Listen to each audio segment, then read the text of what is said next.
बोलिए सरस्वती मैया की। निमन मिलतो सोइया गे, निमन मिलतो सोइया गे, कि बिना बाली मैया के छोड़ी गे तू करिले पूजैया गे। निमन मिलतो सोइया गे, कि बिना बाली मैया के छोड़ी गे तू करिले पूजैया गे। निमन मिलतो सोइया गे, के करिले या रजिया पूजहन के बेरिया सहाय है तू मैया गे छोड़िया।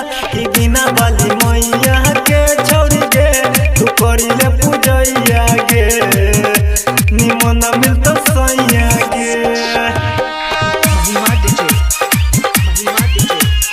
अभी आप सुन रहे हैं बसैठा से MRS म्यूजिक की प्रस्तुति।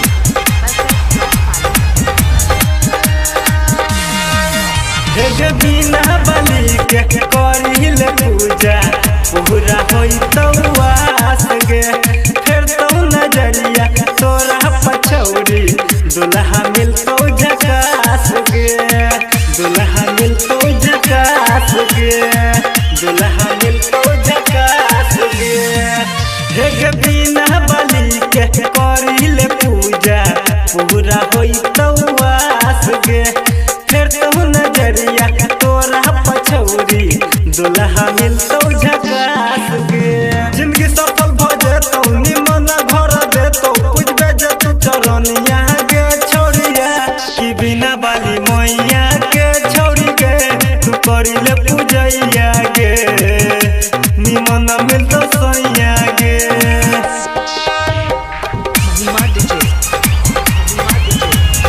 अभी आप सुन रहे हैं बसैठा से MRS म्यूजिक की प्रस्तुति।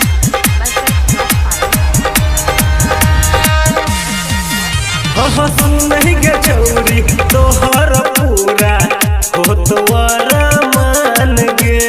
जइबे जे ससुरा सुनहि गे छौरी है तो मान दान गे, है तो मान दान गे, है तो मान दान गे।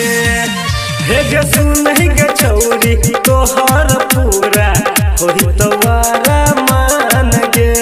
जइबे जे ससुरा सुनहि गे छौरी है तो मान दान गे।